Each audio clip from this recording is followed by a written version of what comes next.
네, 우리 옆에 분들과 인사합시다. 사랑합니다. 사랑합니다. 네, 사랑합니다. 네, 아까 유 목사님께서 말씀하셨듯이 8월 한 달 주제가 하이하이입니다. 네, 우리가 인사할 때 하이하이 하는데 계속 반복해서 말씀드리는 거 여러분 기억했으면 좋겠어요. 높으신 그 하이와 하나님의 이름, 하이에서 하이하이. 그래서 우리가 인사할 때마다 혹시 뭐 인사할 때 그 하나님의 높으신 이름을 기억하는 여러분 되길 소망합니다. 하나님의 이름을 구약과 신약을 통틀어서 보면 참 많이 기록되어 있어요. 예수님의 이름, 하나님의 이름을 많이 여러 가지 방법으로 여러 가지로 표현하고 있는데요. 저 여러분이 하나님의 이름 5가지는 꼭 알았으면 좋겠어요. 여호와 이레, 여호와 니시, 여호와 라파, 여호와 샬롬, 여호와 삼마. 이 이름들이 어떻게 나왔고 이 이름들 뜻이 무엇인지를 좀 여러분이 알길 소망합니다. 여호와 이레, 지난주에 임 목사님께서 말씀 전하셨죠. 준비하시는 하나님, 여호와 니시, 승리케 하시는 하나님, 여호와 라파, 치료하시는 하나님, 여호와 샬롬, 오늘 여러분과 함께 말씀 나눈 샬롬, 평강의 하나님, 여호와 삼마. 다음 주에 영 목사님께서 말씀 전하실 텐데 어디에나 계시고 함께 하시는 하나님. 이름에는 다 뜻이 있고 의미가 있습니다. 우리 여러분도 저도 다 이름이 있고 뜻이 있는데요. 그 이름에 맞게 사는 거예요. 하나님의 이름, 준비케 하시고 승리케 하시고 치료하시고 평강을 주시고 늘 함께 하시는 그 하나님을 붙들며 살아가는 여러분이 되길 소망합니다. 우리 서로 만나면 인사해요. 뭐 하이하이도 하고 한국 사람들은 우리 한국 사람 안녕하세요, 안녕 이렇게 인사를 합니다. 그런데 어느 시대를 겪었는지에 따라서 그 인사의 방법이 좀 다른 경우가 있어요.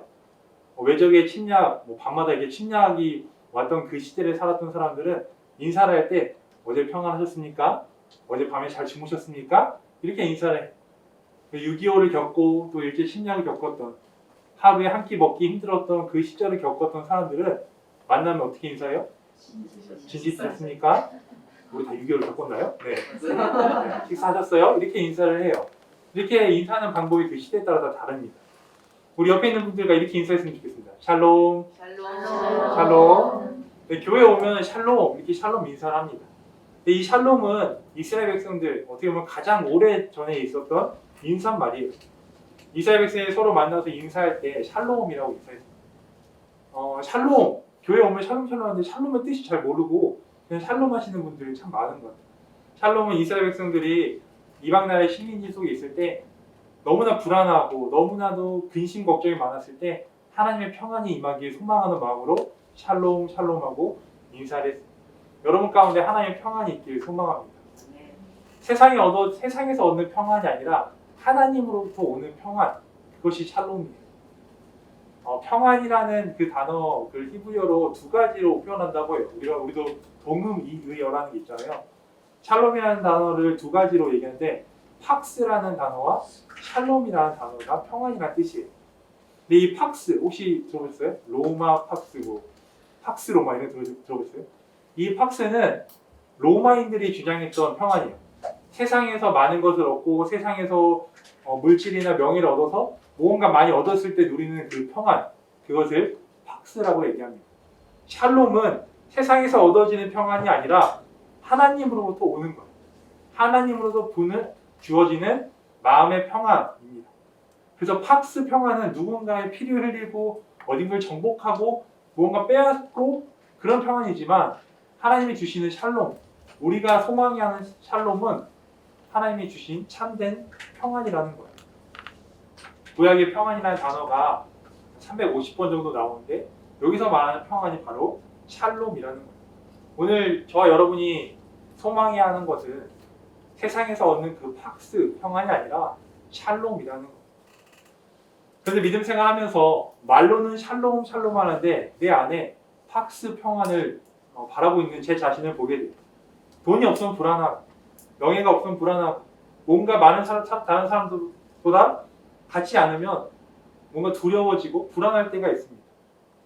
팍스로 얻어지는 평안은 결국 사라지게 돼요.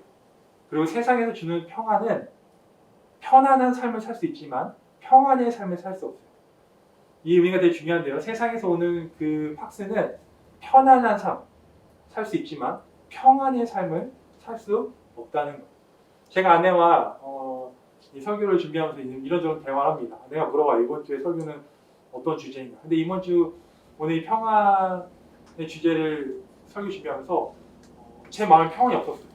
그래서 설교가 잘 안 써졌어요. 샬롬, 여호와 샬롬을 주제하는데 마음에 평안이 없는 거.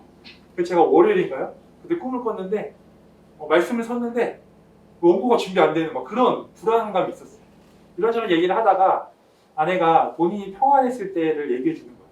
언제인지 궁금했는데 아내가 그 얘기를 하더라고요.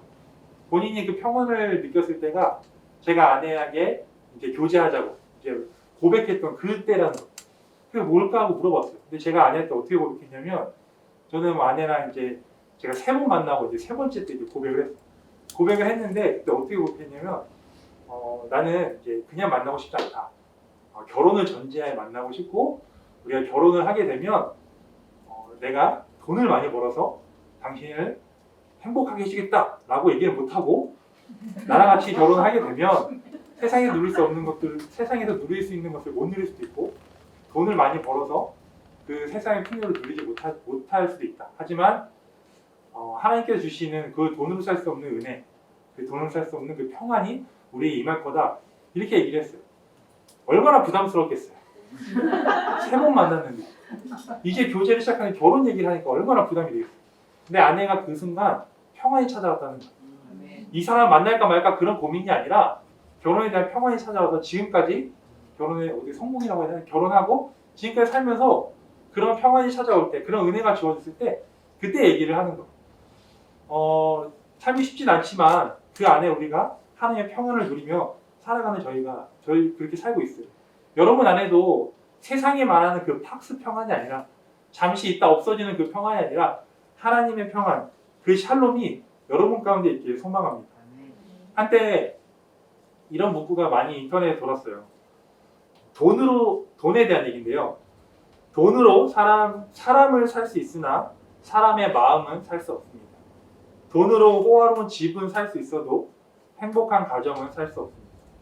돈으로 약은 살 수 있어도 건강은 살 수 없습니다. 돈으로 종교는 살 수 있지만 구원은 살 수 없습니다. 돈으로 편안한 삶을 누릴 수 있지만 평안의 삶은 누릴 수 없습니다. 세상에서 말하는 그 팍스 샬롬은 결국 다 사라지고 그것 때문에 오히려 더 불안함을 느끼는 경우가 있어요. 그러나 여호와 샬롬은 이 소망은 이 평안은 우리 가운데 마음의 평안을 준다는 거예요.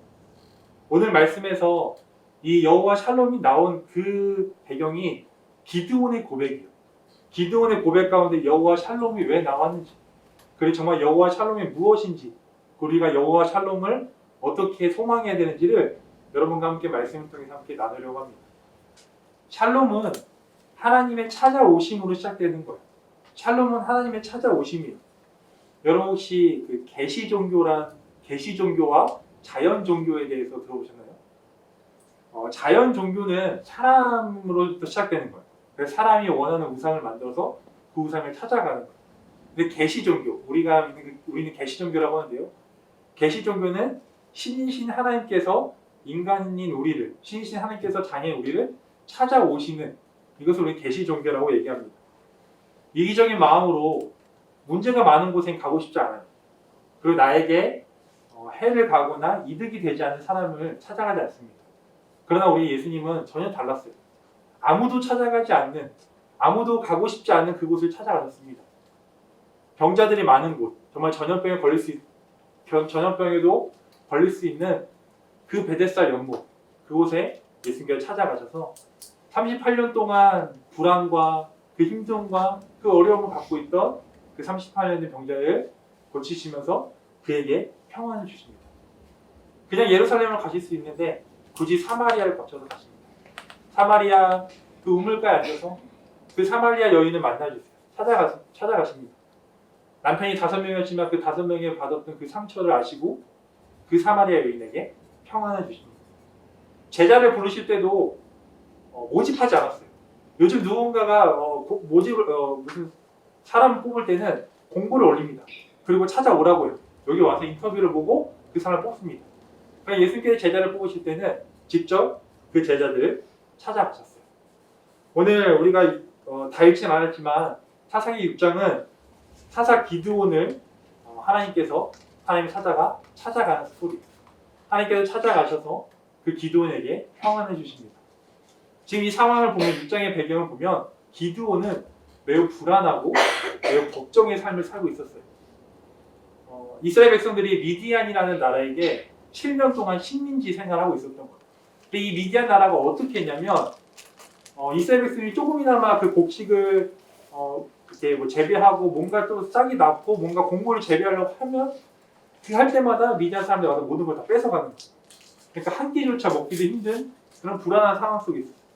6장 앞부분에 보면 여러분 기드온이 밀을 타작할 때 포도주 틀에서 타작했다고 얘기해요.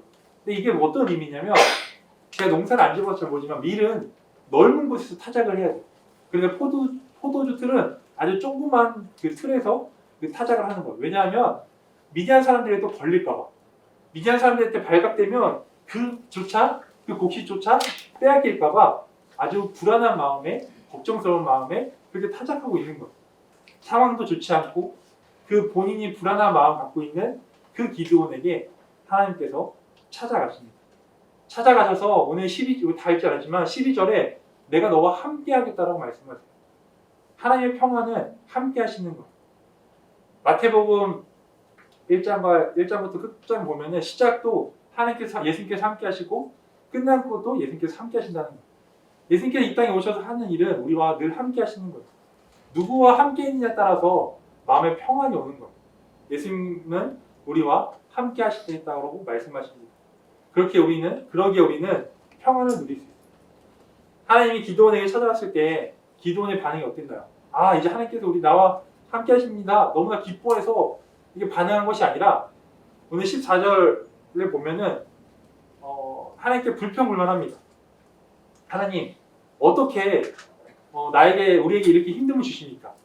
하나님께서 우리에게 함께 하신다면 이런 힘듦이 없을 텐데 어떻게 우리에게 이런 아픔을 주십니까? 우리를 버리셨습니까? 이렇게 얘기해요.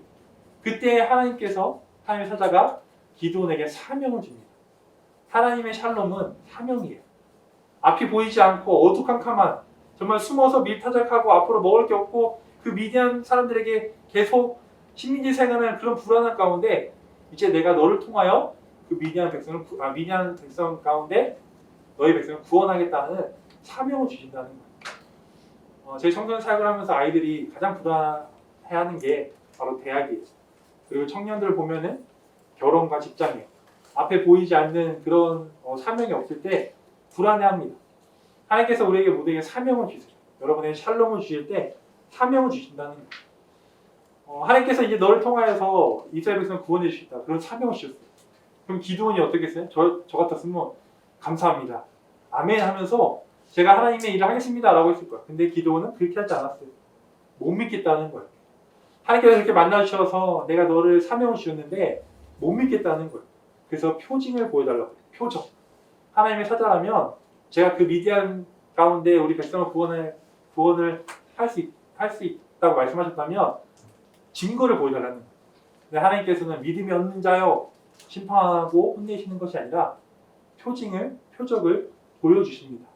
그것을 다 경험한 기드온은 그 제단을 쌓고 그곳에 여호와 샬롬 평강의 하나님이라고 고백한 거예요.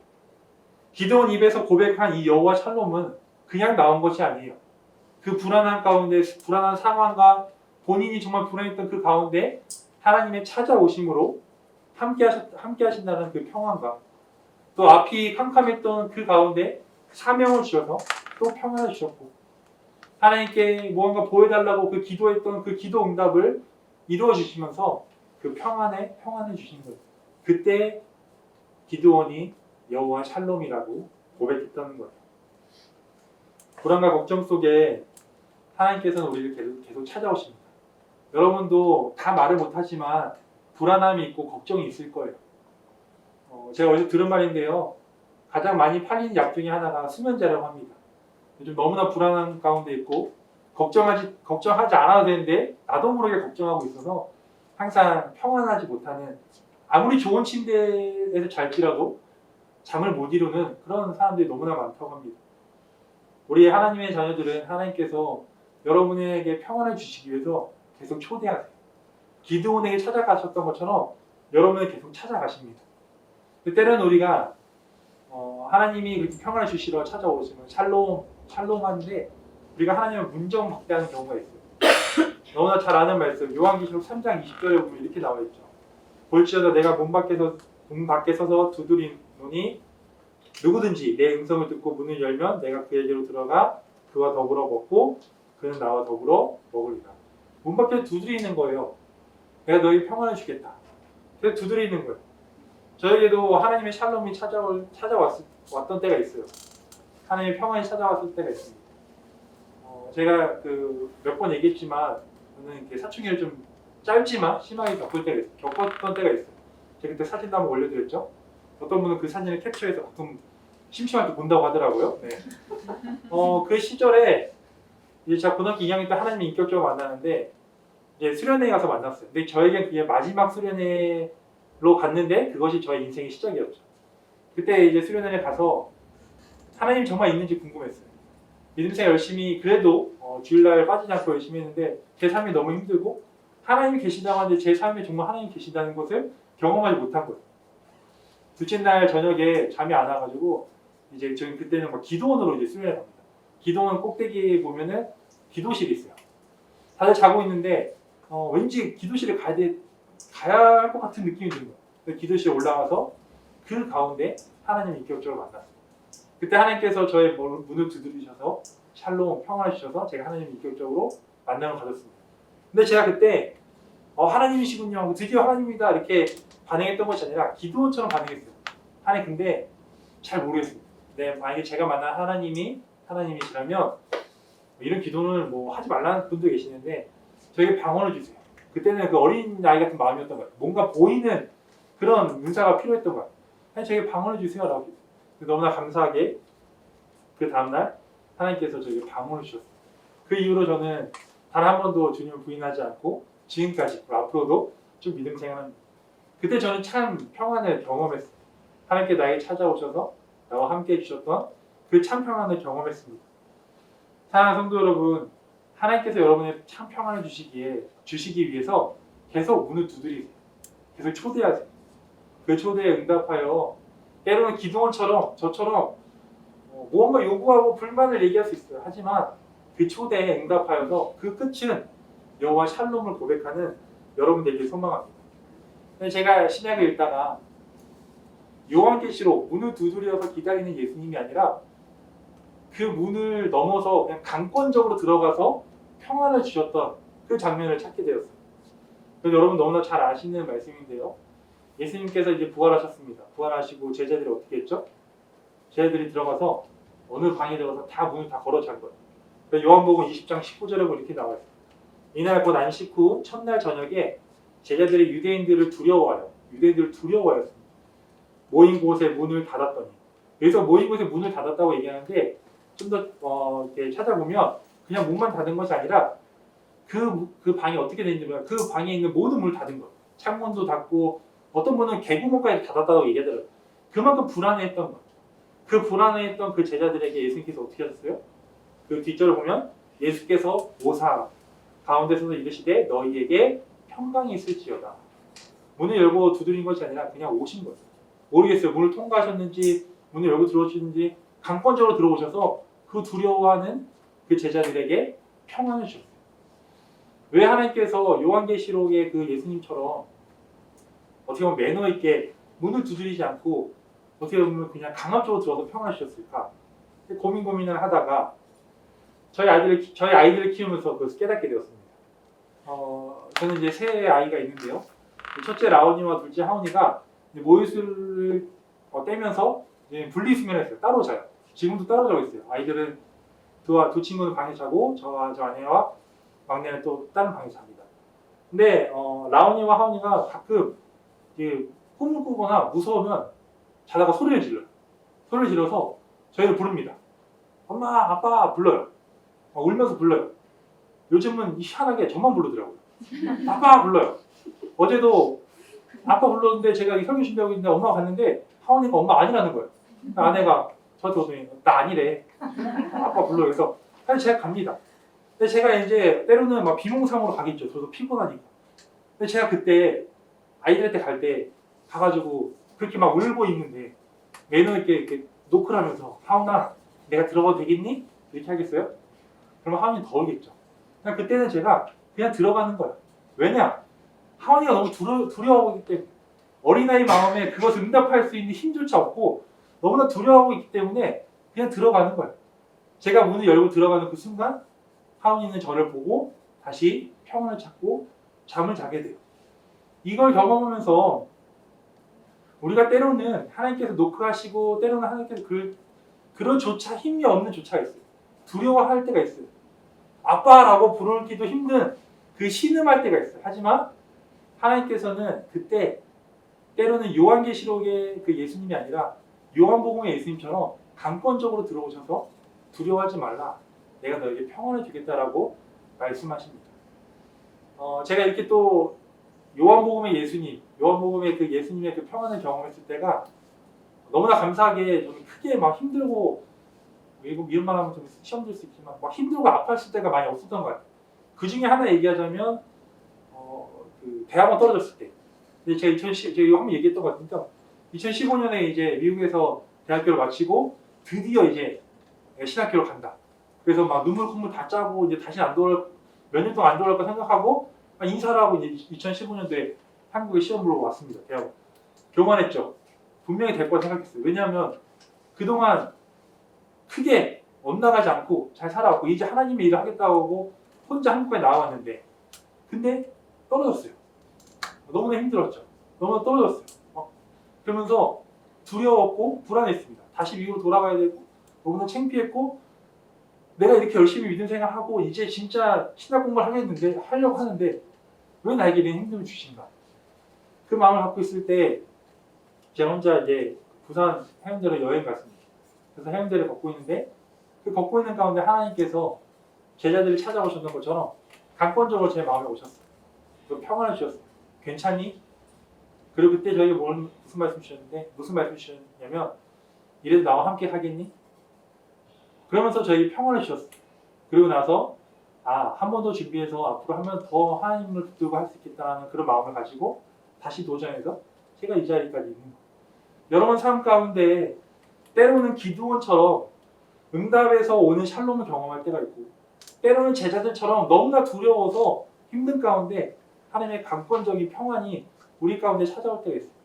어떤 방법이든 세상이 말하는 그 팍스 평안이 아니라 하나님으로부터 오는 그 여호와 샬롬이 여러분 가운데 임하길 소망합니다. 하나님께서 주신 샬롬은 생명이 있어요. 기드온이 왜 두려워하고 있었을까요? 기드온은 두려워하고 있었습니다. 하나님 만나고 하나님께 그런 불평불만하고 또 하나님께서 표징을 보여달라고 해서 표적까지 다 보여줬는데 두려워하고 있어요. 왜 두려웠냐면 22절에 나와 있어요. 제가 22절을 준비했는데 22절을 보면 기드온이 그가 여호와의 사자인 줄 알고 이르되 슬프도소이다. 주 여호와여 내가 여호와의 사자를 대면하여 보았나이다. 이때는 하나님의 사자를 보면 죽는 그런 일들이 있었어요. 그래서 이제 하나님의 사자를 인정하고 이제 믿었고 봤는데 이제 내가 죽게 되었구나 라는 불안감이 또 생긴 거예요. 그때 하나님께서 이렇게 말씀하십니다. 바로 23절에 이렇게 나와 있어요. 여호와께서 그에게 이르시되 너는 안심하라 두려워하지 말라 죽지 아니하리라 하시니라 라고. 죽지 않는다는 거예요. 샬롬이 임한 거죠. 제자들도 마찬가지예요. 제자들도 이제 예수님처럼 십자가형을 당하겠지 너무 두려워했는데 예수님께서 오셔서 샬롬, 죽음이 아니라 생명을 주신 거예요. 우리가 생각할 때는 이제 끝났어. 우리가 생각할 때 이제 죽었어. 이때 하나님께서는 이제 시작이야. 이제 내가 너에게 생명을 주겠다라고 말씀하시는 거죠. 제가 제목만 보고 읽었던 책 중에 제가 책을 많이 읽지 않는데 제목이 가끔 저를 이렇게 꼭 하는 게 있습니다. 그게 어떤 제목이었냐면 나의 끝 예수의 시작이었어요. 책 제목이 나의 끝 예수의 시작. 우리가 생각했을 때는 끝난 것 같아요. 그런데 이제 예수님께서 시작하시겠다는 거예요. 우리가 생각할 때는 내 앞에 그 장애물 벽 때문에 앞이 막힌 것 같아요. 그런데 예수님께서 그것을 허물어 주시고 그것을 디딤돌로 삼아서 걸어가 주시겠다라고 말씀하시는 거예요. 여러분 가운데 두려움이 있고 걱정이 있고 근심 때문에 불안해하고 있지만 하나님의 평안, 그 샬롬이 여러분 가운데 왔을 때 생명이 임하는 거예요. 세상에서 오는 그 평안, 그 팍스는 얻으면 얻을수록 불안해집니다. 왜냐하면 그것을 잃을까 봐. 그래서 어떤 분이 그러더라고요. 사장님들은 항상 불안해한다고. 차라리 직원이 낫다고. 여러분들 세상에 얻는 것들은 언젠가 사라져요. 그러나 여호와 샬롬, 하나님의 평안은 사라지는 것이 아니라 그 자리에 머무르고 영원히 여러분 가운데 함께 있다는 거예요. 우리가 정말 소망해야 하는 샬롬은 바로 예수 그리스도예요. 이사야에서 예수님을 곧 오실 예수님을 이렇게 표현하고 있어요. 9장 6절에 보면 이렇게 나와 있습니다. 이는 한 아이가 우리에게 낳고 한 아들이 우리에게 주신 바 되었는데 그의 어깨에는 정사가 메었고 그의 이름은 기묘자라 모사라 전능하신 하나님이라 영존하시는 아버지라. 뭐라고 얘기해요? 평강의 왕이라 할 것입니다. 곧 오실 예수님께서 평강의 왕이라고 말씀하세요. 구약에 말했던 그 여호와 샬롬, 그 하나님이 이제 인간이 되어서 우리의 삶 가운데 평강의 왕으로 오신다라고 얘기하고 있습니다. 이 샬롬이라는 단어가 쉴람이라는 동사에 나오는데 그 쉴람은 값을 지불하다라는 뜻이라고 합니다. 예수님께서 우리의 이 땅에 오셔서 우리의 죄를 대신 십자가에 달려 돌아가시고 그 죄의 값을 지불해 주셨기에 우리에게 샬롬이 임하는 거예요. 다른 것이 아니라 우리가 예수 그리스도의 그 죄 사함을 우리가 그 샬롬을 추구해야 된다는 거예요. 이 땅에 오신 그 평강의 왕 예수님께서 이 땅에 오셔서 어떤 말씀하셨나요? 요한복음 14장 27절. 우리 이거는 같이 한번 읽어볼게요. 시작. 평안을 너희에게 끼치노니 곧 나의 평안을 너희에게 주노라. 내가 너희에게 주는 것은 세상이 주는 것 같이 아니하리라. 너희는 마음에 근심하지도 말고 두려워하지도 말라. 평강의 하나님, 평강의 예수님께서 이 땅에 오셔서 우리에게 말씀하시는 것은 세상이 주는 평안이 아니라 내가 주는 평안은 다르다라고 말씀하고 있습니다. 우리 삶 가운데 우리를 불안하게 만드는 것들이 너무나 많아요. 그런데 그것을 세상의 팍스를 얻으면서 평안을 누리려고 하는 것이 아니라 여호와 샬롬, 평강의 왕이신 예수 그리스도를 의지하며 나아가는 여러분들에게 소망합니다. 저는 여러분이 피스메이커가 됐으면 좋겠어요. 피스메이커. 그래서 어딜 가든 여러분을 통하여서 그 안에 하나님의 평안이 있길 소망합니다. 오늘 기도원이 했던 건 하나님을 경험하고 제단을 쌓고 그 제단을 가지고 여호와 샬롬이라고 고백했어요. 여러분이 있는 그 곳에 제단을 쌓고 여호와 샬롬이라고 고백했으면 좋겠어요. 순장만 시작했습니다. 이제 다락방이 시작해요. 여러분이 있는 그 순장반, 다락방 여러 곳에 제단을 쌓고 여호와 샬롬이 임하길 소망합니다. 특별히 우리 예배 가운데 여호와 샬롬이 임했으면 좋겠어요. 저는 아직도 기억해요. 제가 11월 달에 2019년 11월에 여기 부임했는데 다 지났으니까 이런 곳에서 예배를 드리냐라는 그런 교만함이 있었어요. 그동안 항상 이렇게 말하면 좀 죄송하지만 하여튼 건물 같은 거 일단 이런 데서 예배를 드렸어요. 근데 딱 왔는데 밑에 지금 안 깔지만 밑에 깔려 있고 막 그때 너무나 추웠어요. 근데 예배를 드리면서 어떻게 보면 되게 삭막했고 몸은 추웠지만 마음에 평안이 있었어요. 저는 하늘꿈교회 오는 성도님들이 그런 마음을 가졌으면 좋겠어요. 네, 세상에서 보이는 그런 너무 화려한 건물, 너무 화려한 시스템에서 예배드리는 것도 좋지만 이 체육관에서 예배를 드렸을 때 외적으로는 추울 수 있고 더울 수 있지만 마음에 평안이 있는 그런 예배가 우리 하늘꿈교회 예배가 되길 소망합니다. 하나님의 샬롬이 여러분 가운데 임하길 소망합니다. 이 시간 함께 찬양했으면 좋겠습니다. 제가 이 말씀을 준비하면서 수백 번 불렀던 찬양이에요. 제가 말씀을 준비하면서 계속 이 찬양을 불렀습니다. 말씀이 준비 안 될 때도 이 찬양 불렀고 걸어다니면서도 이 찬양 불렀습니다. 아내가 왜 그러냐며 말씀이 준비 안 되냐며 여호와 샬롬을 평안을 전하는데 왜 당신에게 평안이 없냐며 하지만 이 찬양 가운데 평안이 찾아왔고 이 찬양 가운데 이렇게 하나님께서 귀한 말씀을 전해주셨습니다. 이 시간 우리 샬롬이 여러분 가운데 임하길 소망합니다. 찬양할게요.